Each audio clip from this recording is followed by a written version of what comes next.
भूर्भुवः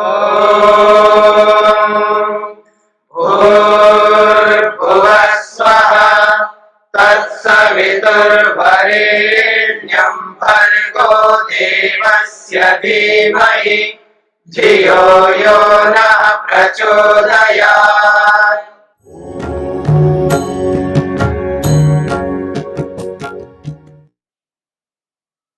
मन की वृत्ति, मन का व्यापार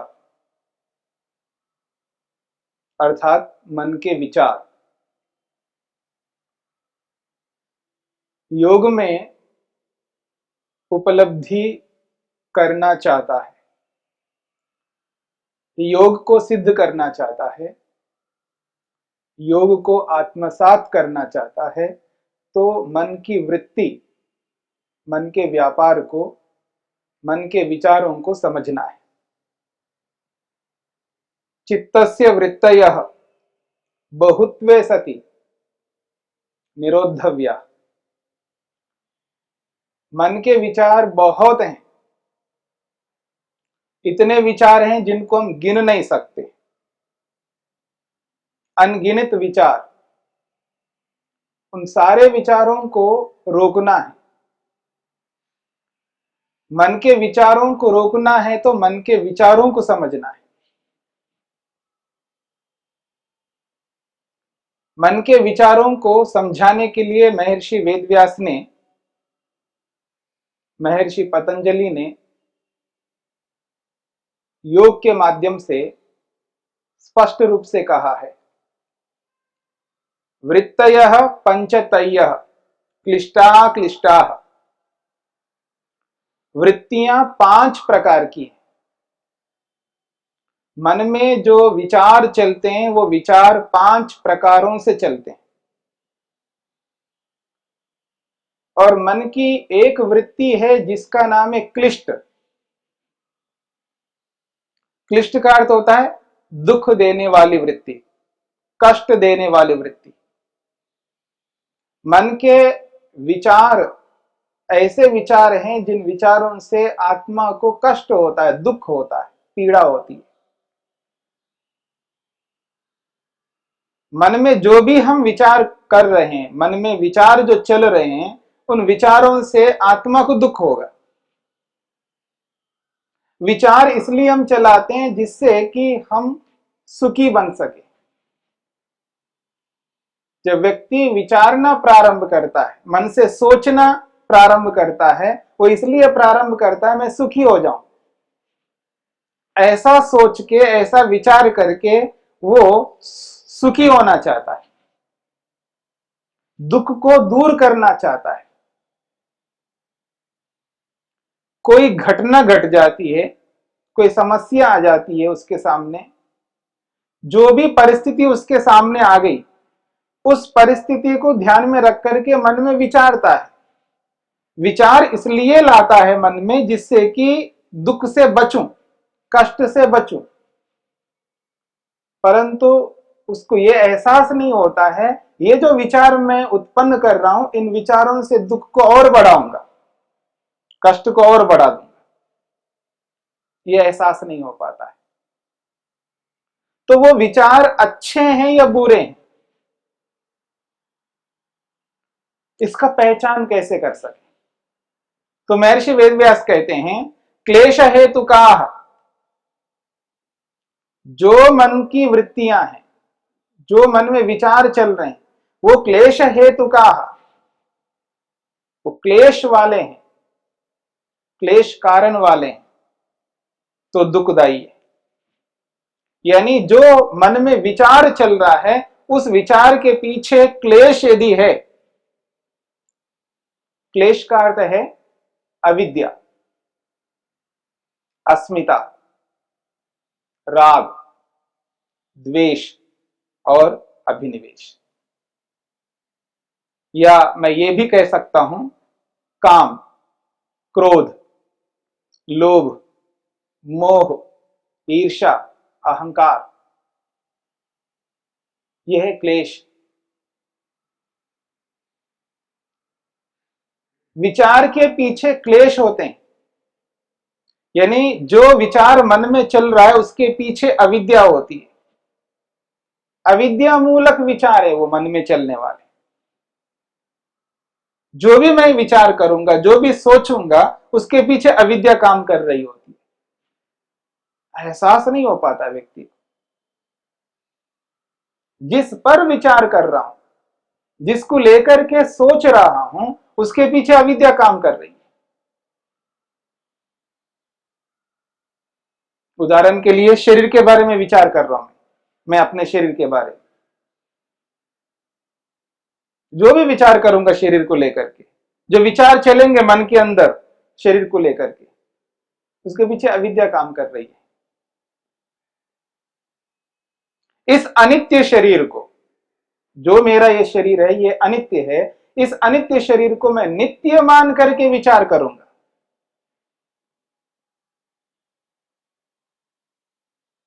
जब कभी भी मैं अपने मन के बारे में सोचूंगा, वो यही मान करके सोचूंगा ये मेरा शरीर नित्य है। अनित्य शरीर को नित्य मान करके विचार करूंगा, और जब तक विचार करूंगा तब तक इस शरीर के बारे में यही मन में रहेगा कि ये नित्य है। ये अलग बात है, बोलने को वाणी से, कहने को हम ये कह देते हैं कि ये शरीर अनित्य है, पर हमारा जो सोच है, हमारा जो विचार है, हमारे मन के अंदर जो विद्यमान है, वो इसको अनित्य के रूप में नहीं है, इसको नित्य मान करके ही हम विचार करते हैं। जितना गंभीर हो जाते हैं हम अपने शरीर को लेकर के, जितना मंथन करते हैं हम अपने शरीर को लेकर के, वो नित्य मान करके ही करते हैं। और तो और जितने भी हमारे सामने लोग हैं, उनमें से जो कोई भी जा रहा है, जा रहा है का मतलब है शरीर को छोड़ करके जा रहा है, मरता जा रहा है व्यक्ति, मृत्यु को प्राप्त हो रहा है। ये भी चला गया, कल देखा था गया, अभी तो देखा था ठीक था गया, ये भी गया, वो भी गया, वो भी गया, वो भी गया, सब जा रहे हैं, पर मैं अपने आप को ये मानता हूं कि मैं नहीं जाने वाला। मरते हुए लोगों को न जाने कितने लोगों को देखा है, बचपन से देखता हुआ आ रहा हूं, जब से होश संभाला तब से लेकर के आज तक देखता ही आया हूं।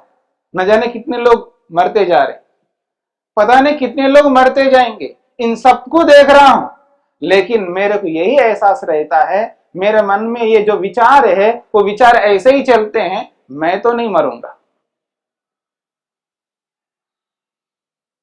मन के अंदर ऐसा स्थापित करके रखता हूं मैं कि मैं नहीं मरने वाला।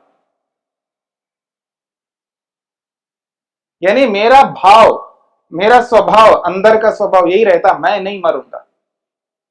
ये विचार मन में रहता है, तो उसको ध्यान में रखते ही हम विचार करते रहेंगे, सोचते रहेंगे, विचार करते रहेंगे, ऐसा चिंतन करते जाएंगे, ऐसा चिंतन करते जाएंगे, वो चिंतन जो है चिंतन ना होकर के चिंता के रूप में परिवर्तित हो जाता है, जिसको आज की भाषा में कहते हैं टेंशन।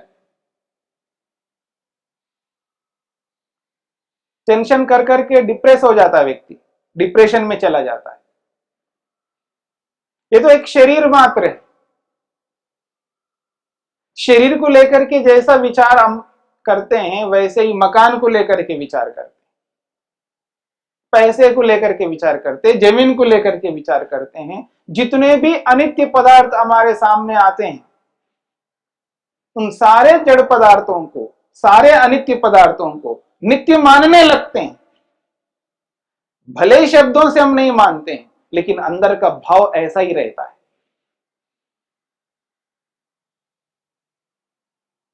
टूट फूटने वाला पदार्थ है, लेकिन वो टूटेगा नहीं, क्योंकि वो नित्य है। अंदर का भाव है उसके प्रति वो नित्य है। न जाने किस किस पदार्थ के विषय में हमारे मन में ये रहता है, ये नित्य है, नित्य है, नित्य है। तो ये जो विचार मन के अंदर चलेंगे, ये विचार जब तक हम चलाते रहेंगे, उनके पीछे जो अविद्या है, उस अविद्या के रहते हुए ये विचार कभी रुक नहीं सकते और अनगिनत विचार चलते ही रहेंगे, मन में चलते ही रहेंगे, रुक नहीं रहे विचार। मैं रोकना चाहता हूं लेकिन विचार रुक नहीं रहे,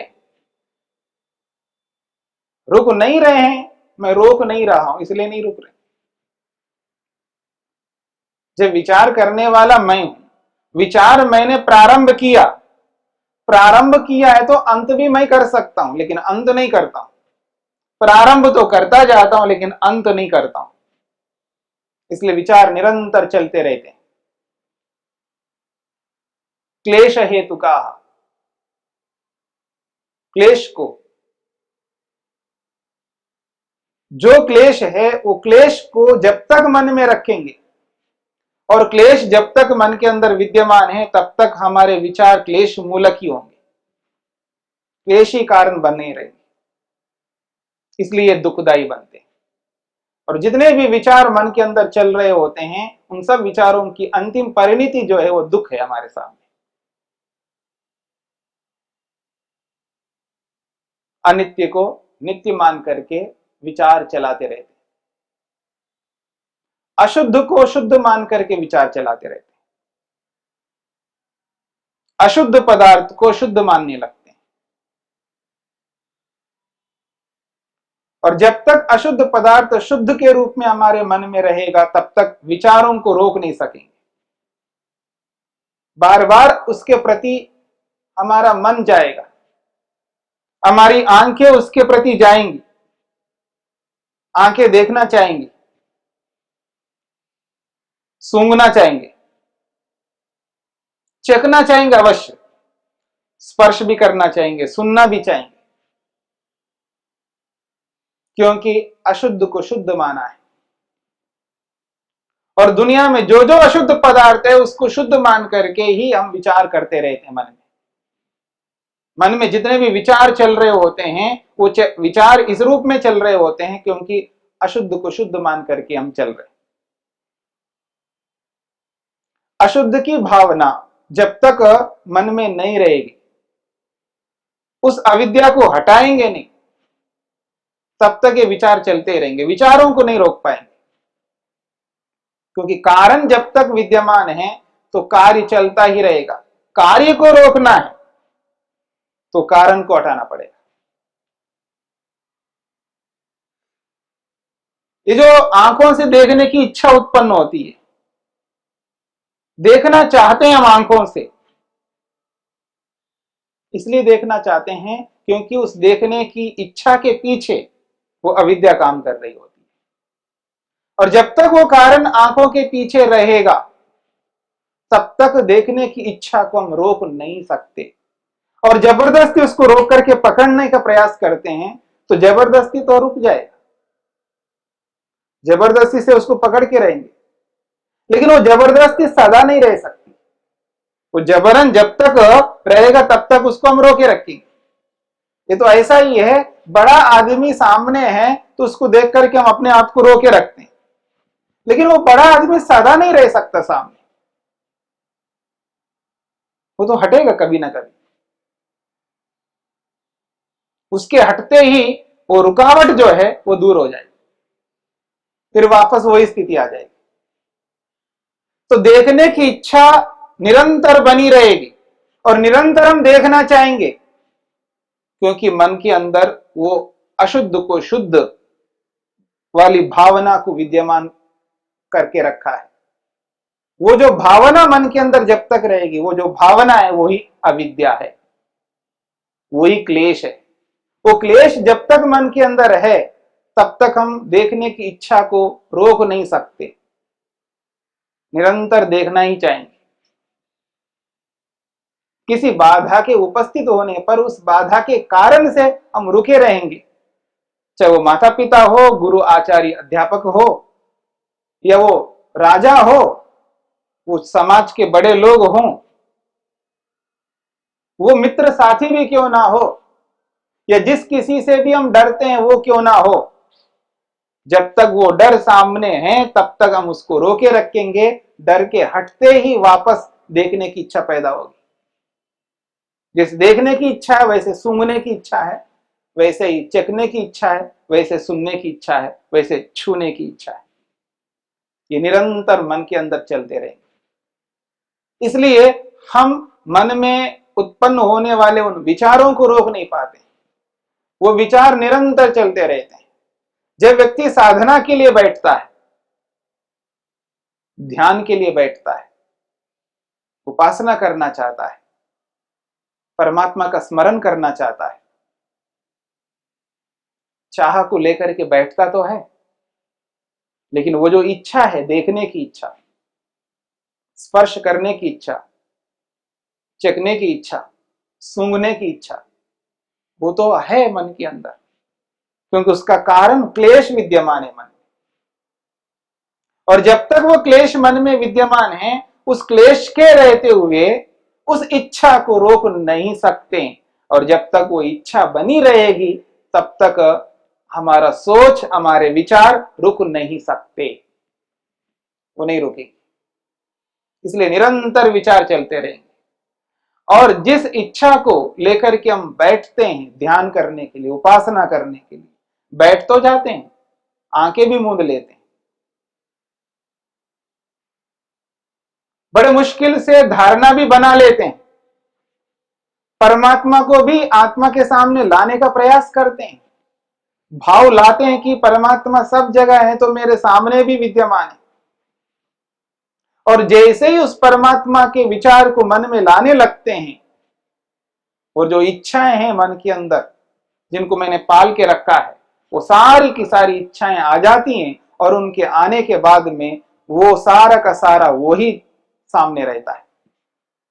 कभी मन इधर चला जाता है रूप के प्रति, कभी स्पर्श के प्रति, कभी गंध के प्रति, कभी रस के प्रति, कभी किसी मनुष्य के प्रति, कभी किसी जड़ वस्तु के प्रति। जड़ चेतन वस्तुओं के अंदर मन घूमता रहेगा, अंदर ही अंदर, और घूम घूम करके उन विचारों को बारी बारी से पकड़ पकड़ करके उसको देखने लगता है। और जिस उद्देश्य को लेकर के बैठा था ध्यान करने के लिए, उद्देश्य धरा रह जाता है। वो विचार निरंतर मन के अंदर चलते रहते हैं, वो विचार चलते रहते हैं, चलते रहते हैं, और विचारों को रोकने की चेष्टा करते रहते हैं। विचारों को रोकते रहते हैं, फिर वापस छोड़ते रहते हैं, रोकते रहते हैं, छोड़ते रहते हैं, रोकते रहते हैं, छोड़ते रहते हैं। और ये सिलसिला, ये प्रक्रिया निरंतर चलती रहती है। इससे बाहर नहीं निकल पाते। ये क्लिष्ट वृत्तियां हैं।